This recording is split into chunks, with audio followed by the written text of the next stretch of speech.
नमः सिद्धिभ्यः।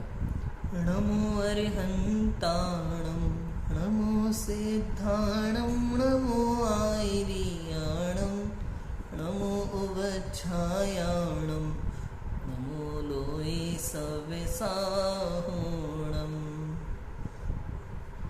आचार्य मानतुंग स्वामी द्वारा विरचित यह भक्तामर स्तोत्र है। 46 श्लोक का अर्थ हमने देखा था। 47 नंबर का हमें श्लोक आज देखना है। सर्व भय निवारक आचार्य देव जिनेंद्र परमात्मा की भक्ति करते हुए कहते हैं कि हे प्रभु, आपका भक्त सर्व भय से मुक्त होता है, उसे किसी भी प्रकार का भय नहीं होता। ना हाथी का भय, ना शेर का भय, ना चोर का भय, ना राज का भय, ना सांप का भय, ना अजगर का भय, किसी का भय नहीं होता। किसी युद्ध का भय नहीं होता, ना हार का भय होता, ना जीत की खुशी होती, कुछ नहीं होता आपके भक्त को। वो कैसे? देखो आचार्य देव पढ़ते हैं, कहते हैं, हम पढ़ते हैं। देखो, मत द्वीपेन्द्र मृगराज दवान लाही संग्राम वारिधि महोदर बंधनोत्थम तस्याशुनाशमुपयाति भयं भीव यस्तावकं स्तवमिमं मतिमान धीते। पीछे जो जो भय अलग अलग बताया ना, वो सब इसमें एक साथ ले लिए। मत्त द्वीपेन्द्र अर्थात उन्मत्त हाथी, अपने मद में लीन, मद से उन्मत्त पागल ऐसा हाथी।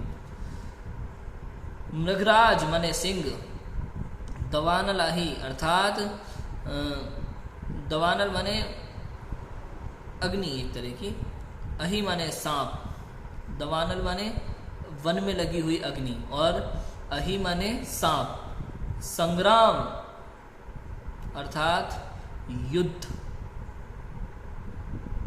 वारिधि अर्थात समुद्र, महोदर अर्थात जलोदर रोग मतलब मोटापा, जिसके बारे में हमने पढ़ा था।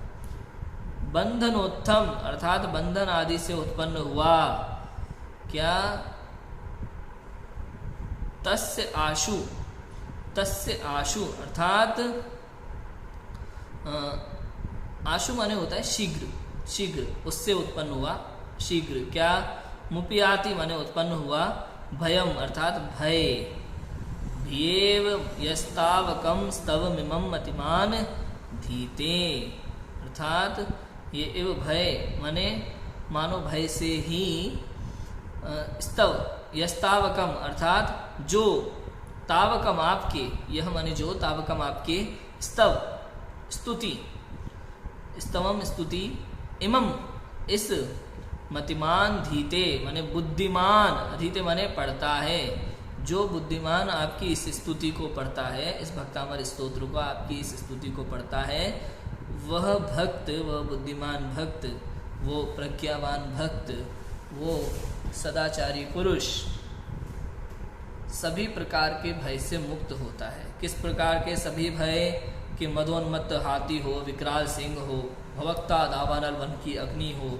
वन की अग्नि इसलिए प्रसिद्ध होती है, कहते हैं कि एक बार वन में अग्नि लग गई तो फैलती ही जाती है, बढ़ती ही जाती है, कम नहीं होती, इसलिए वन अग्नि।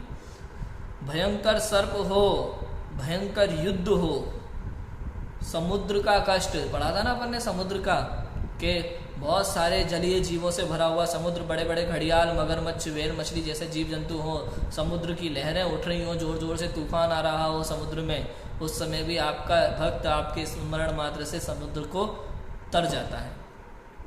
ऐसा समुद्र का भय नहीं होता उसको।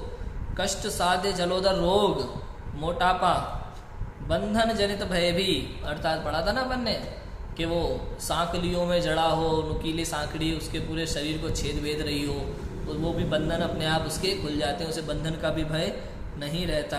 ये सारे भय उसके शीघ्र नष्ट हो जाते हैं।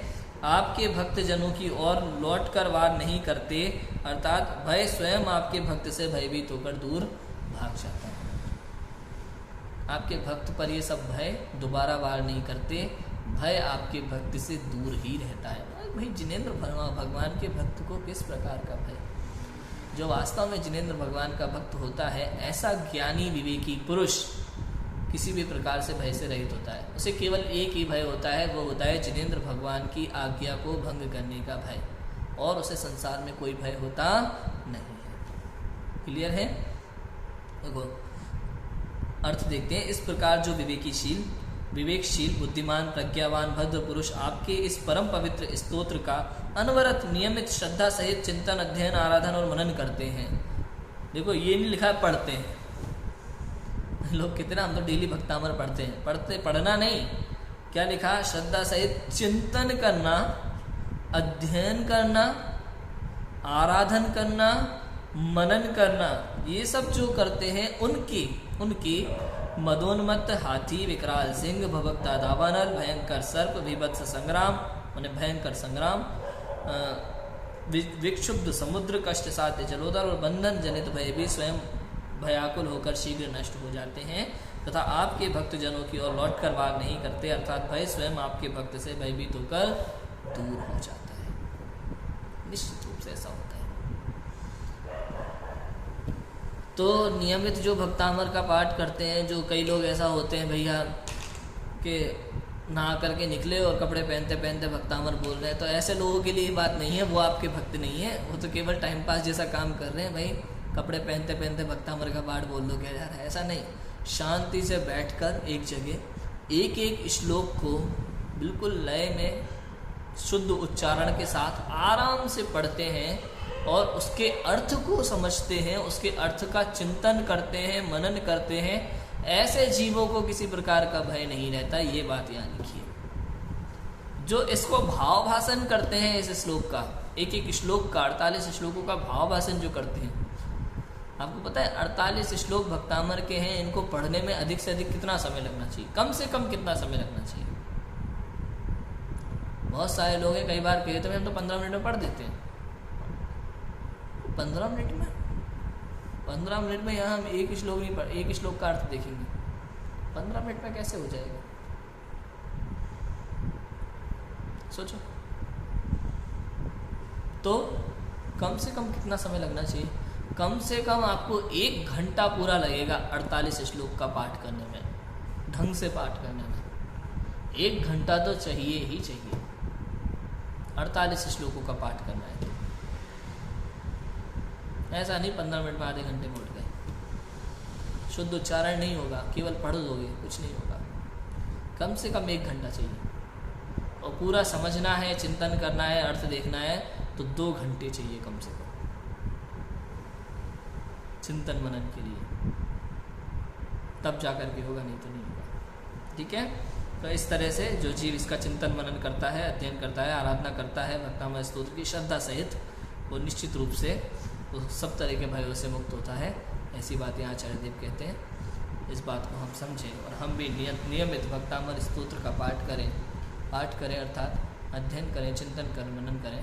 इसी भावना से भी की बात को बढ़ा देते हैं। ओम नमः सिद्धि।